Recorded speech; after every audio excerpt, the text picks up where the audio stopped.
We are here today with Dr. Ryan Snuffer, a faculty member of Mountain State University.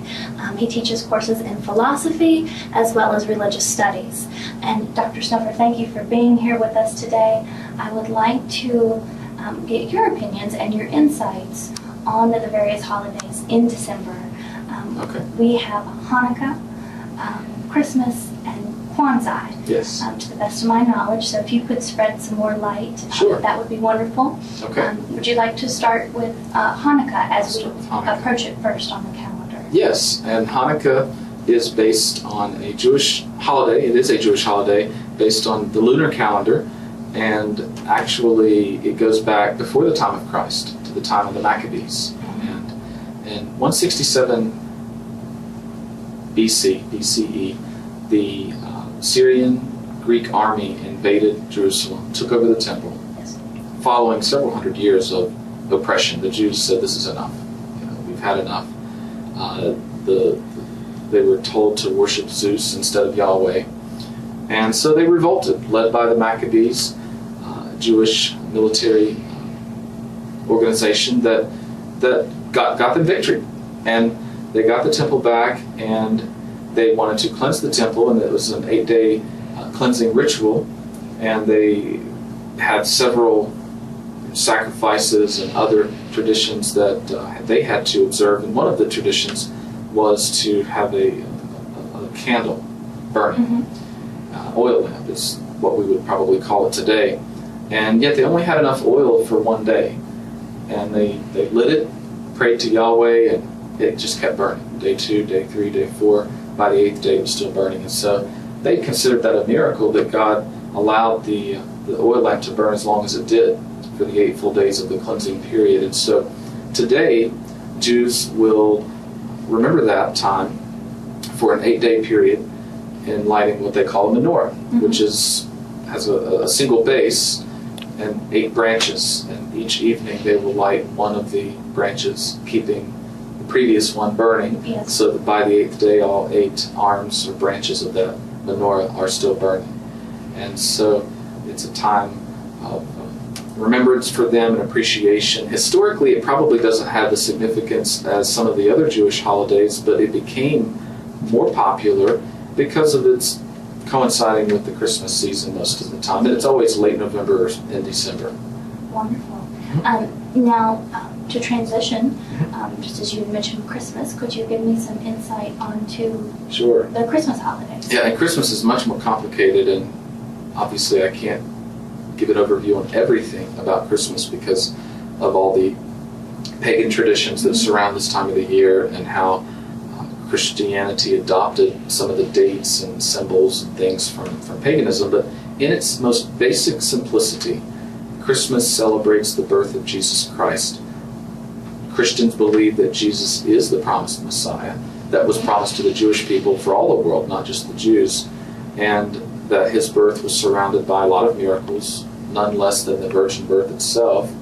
There were angels announcing this birth. There was a prophecy in Micah 5:2, an Old Testament book, that said that the Messiah would come from Bethlehem. Well, neither Mary nor Joseph lived in Bethlehem at this time, but they returned to Bethlehem because of a taxation. That was the birthplace of Joseph, and so he went back there to pay his taxes, and it just so happened that was the time she was going into labor. There was no room in the inn, probably because a lot of people were traveling back to pay their taxes, and they found a stable, and that's where Jesus was born. Shepherds were there. An angel had told the shepherds about the birth of Christ, and so it's a quiet. We think of Christmas carols and songs like The First Noel and Silent Night that are very peaceful. The angel announced peace, goodwill toward man, and it was really an announcement of peace between humans and God. And secondly, Santa Claus. Where does he come from? Yes, I was hoping you would highlight Santa Claus the is, St. Nicholas. Kids today probably think Christmas is only about Santa Claus instead of Jesus, and so it's important to understand that even Santa Claus has Christian roots, in the sense that there really was a person, Saint Nick. Actually, he was just called Nicholas at the time.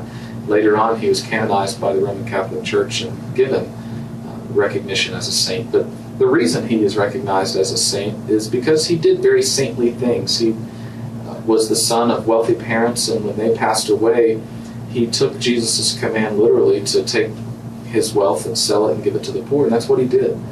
He could have lived a very comfortable life as a wealthy heir, and yet he took all of his inheritance and sold it and gave it to the poor, and throughout his lifetime did good deeds for children and did things to alleviate poverty. All kinds of traditions and stories. I don't know if they're true or not, but supposedly during the time of Nicholas, there were people who had needs that had some socks hanging on the edge of their bed, Yes. and they woke up in the morning and found gold in the socks or something like that. And there are lots of stories. It's said that when Nicholas died, that manna grew in his grave, Mm-hmm. which was supposed to be a miraculous healing substance going back to a Jewish tradition. And maybe these things are true. I don't know. I wasn't there, so I'm not going to say whether they were true or not. Those little stories translate into what we know Christmas as today, the socks. Right, the stockings. Stockings. Now, does peace, giving, and sacrifice also translate over into the newer holiday tradition of Kwanzaa? Kwanzaa. Yes, and Kwanzaa initially, it's actually a new holiday based on old traditions. There's no particular date that comes from the African tradition that with the hundreds and probably even thousands over the centuries of tribes. I mean, there were so many traditions, but Kwanzaa was meant to unify African Americans and Pan-Africans and Africans around the world in their heritage. And so unity is one of the principles of Kwanzaa. Kwanzaa began in 1966, and the gentleman's name, if I can get this right, Dr. Malana Karinga, he was involved in the civil rights movement and recognized the need for Africans to understand their own history and their own traditions. And to our shame, here in America, Africans weren't always treated as they should have been. And so I think this was a very pivotal time in human history for the African Americans. And so they were able to set aside a time from December 26th through January 1st, which is 7 days, to celebrate their heritage. And there are a lot of traditions that have been built just in the last few decades around this time of the year for Africans. It, for some, was an alternative to Christmas, but for many, probably the majority of those who celebrate Kwanzaa today would also recognize Christmas. And so we do this a little bit too. Think about it. If you celebrate Christmas on December 25th, Yes.